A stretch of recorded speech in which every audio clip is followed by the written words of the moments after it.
14, 10 or 14 that you've been your family's provider from the time that you were like 14? To some degree, yeah. I mean, my mom managed my sister and I. Yeah. So, you know, we went out and we did our thing. My sister was in a big singing group, ISIS. Hey guys, welcome to Little Black Button 91. This is your favorite dating and relationship coach. Today we are talking about the divorce between Meagan Good and Devon Franklin. This is part 2. Part 1, I spoke about the fearful avoidant versus dismissive avoidant attachment styles. We're going to continue that conversation a bit further on, but in this focus, we're going to be kind of homing in on that statement there. At 14, became a provider of her home pretty much. Although her mum was her full-time manager, her mum quit her job and they relied on the income of Meagan Good and her sister. And that then made me think, parentification. Parentification, yes, where a child becomes quote unquote a parent in its simplest form, right? They either take on the emotional needs of a parent or they end up becoming a parent in their actions, right? So paying bills or, you know, having to pick up the groceries, picking up the kids or younger siblings or having to be a provider in this case, right? And a lot of weight comes on that child and they have to almost quote unquote grow up before their time. Their innocence is taken away, it's stripped away. Okay, and so her being a provider at 14, okay, we can listen a bit more. The time in the 90s and they had 2 big hits. Yeah. And so me and her both, you know, but at a certain point in time, you know, as things fluctuate and things are happening, you know, and for clarity, my father has always paid. So her and her sister were actually taking on the roles together, right? They were paying the bills, quote unquote, together. And she actually says that a little bit later on. Why this is very important for a relationship is because of what it does to the individual person. When someone is end up parentified in a relationship, what can end up happening is the need for autonomy, the need for freedom. And in part 1, we spoke about this, how Meagan Good always spoke about the fear of being in a relationship where she'll be lost. Why? Because she would have been lost in her childhood. Should have always had to be in a place where she had to take on responsibility. And at that point, when you feel like you're closed in and you're always having to be responsible, sometimes all you want to do is and be a free bird and be away from always the constraints of being tied into something. Right now, the reason why I say this is because when we look at Meagan Good and how she started dressing when she found Devon and how she started dressing after, it felt like a free bird had exited the cage. Now, does that mean that was Devon who told her to dress like that? Not necessarily. But she may have felt like that at the time in order to keep the relationship going. Now, when we feed the parentification back into attachment styles, it really does create something interesting. I believe that she's a fearful avoidant, and I felt like Devon Franklin was a dismissive avoidant. I did that in part 1 because both of them, the way they dealt with their emotions, they tended to avoid their actual emotions and their actual needs. And so with that, the fear of a fearful avoidant is that they feel that they're unlovable. They fear they won't be able to, that people won't be able to support them and accept them. They withdraw or they sabotage at the fear of being rejected. They feel they are bad people. You know, they feel like they cannot measure up. They swing in extremes sometimes when emotional regulation. They don't always keep a very good regulated emotion. They don't know what they're feeling at times. They just feel a lot of emotions at times. Okay. And sometimes they mean no when they really, sometimes they mean no when they said yes, right? And then you got your dismissive avoidant people on the other side, okay, which is about attachment styles and how we attach in relationships. And dismissives are afraid of rejection. They've been emotionally neglected, so they're not in tune with their wants and their needs. They don't speak up because of fear of being rejected, and they fear vulnerability and being open. But going back to what Meagan just said, she's a 14-year-old playing a role of a parent, paying the bills of her household. If she doesn't work, they don't eat. No matter what you want to say, it ends up becoming some sort of pressure. Now, Meagan Good says, oh, but I'm really okay with that because, you know, my mom basically did it for us her entire life. But yeah, I understand. But kids are very interesting. And let me tell you why kids are interesting. Because kids will naturally want to take on that responsibility to help their parent. And not because their parent's a bad parent, but because maybe they love their parent and they're like, I want to help my parent out. And they'll see nothing wrong with it. But the reality of the situation is you've been parentified. So I'm going to squeeze it up a little bit further, just so you can have a look at this part here. Did that give you a sense of accomplishment? Because you're a child. At the end of the day, you're still a child. Yeah. And a lot of what's coming into the home is courtesy of you. Well, I looked at it like...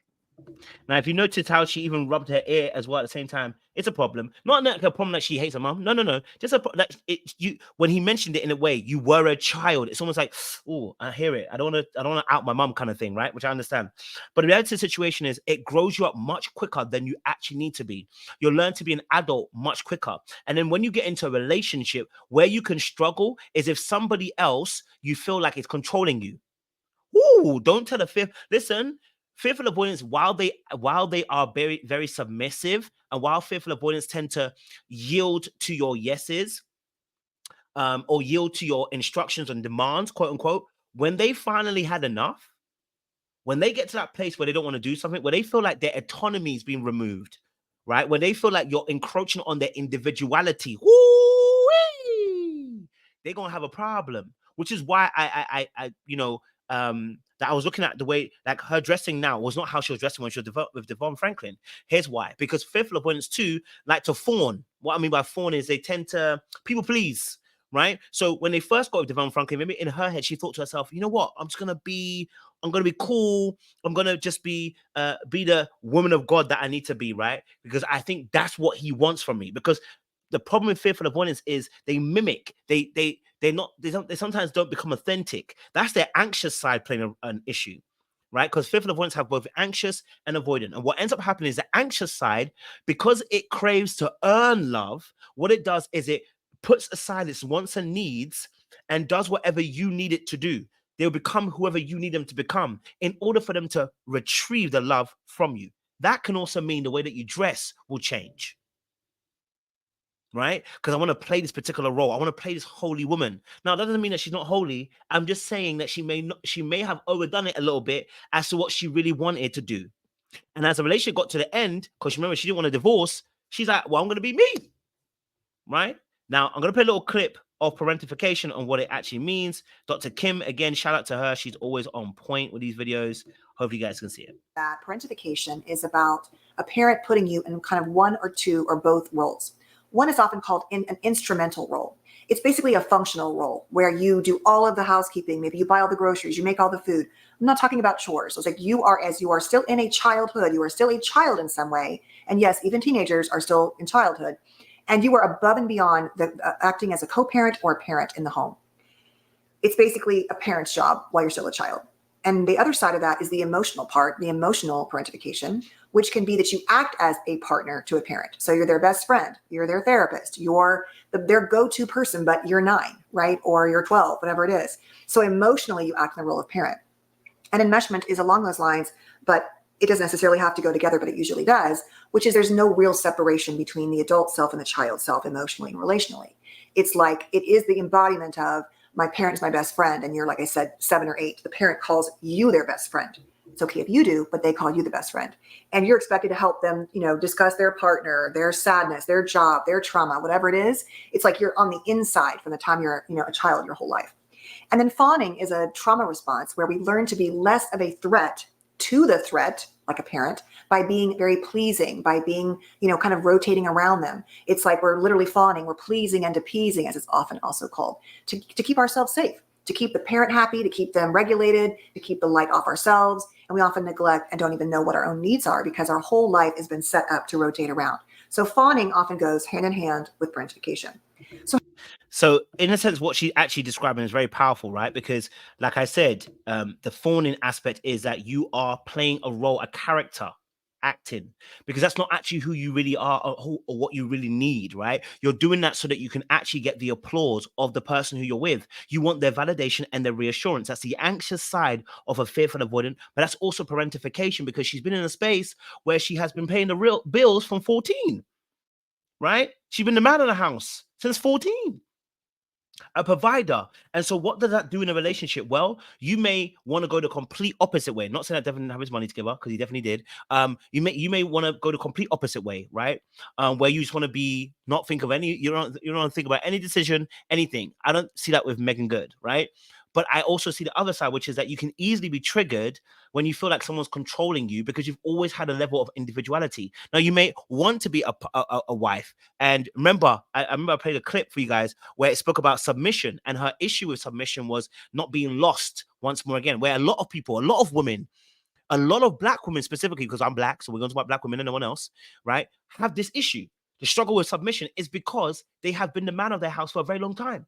They have been full-grown women as young girls in their household. So you can't come into another household where you're married and tell me about me when I've been looking after and paying bills before you got here, mister. And then it becomes very difficult allowing someone to lead. Now, am I saying that's 100% what happened in a relationship? No, I'm giving a potential of what could happen. You right? Because now we're looking at that parentification and how it affects people. They grow up way before their time. They have individuality. They're independent, and already you're fearful avoidant who struggle with this aspect. Because the reason why fearful avoidants become very independent is because their needs have not been met from childhood. And so what ends up happening is they have to learn how to meet their own needs. Damn. So when you have to learn about how to fulfill your own needs, you become a quick little adult before it's time, right? You become grown before it's time. And everyone says to you, you're so mature. Like no, I'm grown before my time. That's the problem. You're such an old soul. No, you've grown before your time because you've been parentified. You've been left to your own devices, right? Or you've been parentified or you've been neglected emotionally. And so in that space, you've had to learn to be a little adult for yourself, right? And so with Meagan Good, she's had to be that person. Right? Imagine a 14-year-old knowing that whilst you are working, whilst you are enjoying what you do, knowing that your money pays the bills for the household. Right? Of course, it's her and her sister. Imagine what that feels like. That weight. You're already having that weight in going to trying to be the best you can be in an environment which is very competitive. Right? Let me just put another little clip so we can play this again. Okay. We had to have enough faith to be like, okay, I believe that my children can do it. We can keep this household afloat. So, even when I was working, there was times when I wasn't working and Lamaya was overseas touring with her group and she would come home and she'd bring her money home. And so our household was just one of. Now, as you heard there quite clearly, right, the household had to stay afloat. Now, that's because also the mum also quit her job in order for their dreams to be made true. So shout out to the mum. I am not outing the mum. I don't want anyone to feel like I'm outing the mum. No, I'm merely stating what can cause issues later on down the line if we don't identify those areas of our life where we have immaturity at.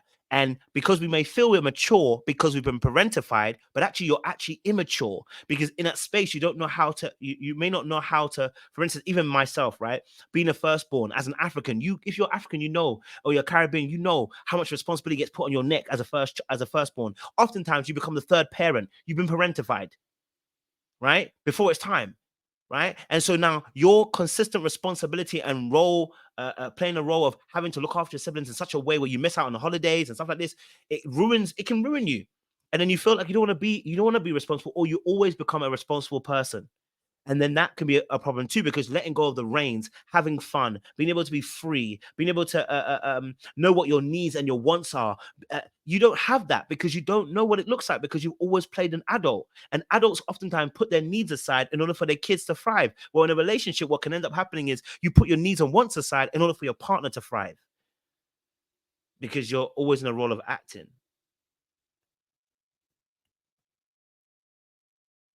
So am I saying that this is definitely the reason why they broke up? No, but I think it could be something that's a part of it, right? Listen, I ain't got nothing else to say about this particular situation. What I will say is though, that you should really join us later on this month. Okay, 2nd of August next week, we are holding our 100 Club offline conversations. Right, it's a bit of fun where you guys have quizzes. You have breakout rooms, some games, conversation, networking with people, and just having fun. But doing it offline on Zoom. Not everything has to be online. And listen, it's not free, but come have some fun, man. You know what I'm saying? We love to have conversations with people, and we keep it real, trill, and get it deep. Links in the description box for you guys. Join us for next week, and join us for a great conversation. What I will say as an ending note summary for this situation, because I know a lot of people are signing up to my coaching. I'm not taking any more clients, guys. I'm 3 months booked and I can't do any more. What I'm saying in the situation with Meagan Good and Devon Franklin is that being a fearful avoidant versus dismissive can be very difficult because both people don't actually state their actual wants and needs. And yet both people are triggered by rejection and abandonment and betrayal, specifically betrayal more on the fearful avoidant side. If you heard what she said, the one thing that she said was that her biggest fear was about betrayal of what? Being left behind. Okay. And I'll play that little clip for you guys as well. Like, but you never question it. I didn't question if I was going to be okay. I questioned, well, why do it? Right. What was the point? And Allow us over to come time, together, and then here we are. yeah. And then also I was like, you knew this was my worst fear. Like, why? You know, and then So her worst fear was really that, obviously, that, you know, he would leave her the same way that his you know, that um the father actually left her mom and her. And so that, in a sense, was a betrayal, right? Him doing that. It's very brave of him, but it was a betrayal on her behalf, because fearful avoidance feared that they would be betrayed, right? Because they have been in their past. So this is really interesting. And looking at their relationship, I can see now more as to why this relationship probably didn't work out the way it is. Now, what's really interesting is, the reason why I said about making good not always being almost open and true is that, let's be honest, guys. Jonathan Majors, do we think it's quite a leap from Devon Franklin to Jonathan Majors? Okay, all right, it's quite a leap. And so it made me think about, what does Meagan Good actually really want from a partner? What does she actually want from a man? Because Jonathan Majors is very different, just because of the way that we've seen the madness that he's been through, and the timing of it. You know, it just makes us think a little bit. But this is not to judge her, it's more to say, I wonder why that is. You know, I wonder what drove that decision. So we're gonna leave it there. Make sure you guys like, share, subscribe, click on that bell button for notification of uploads. We appreciate you guys a lot. Say hello, we'll see you.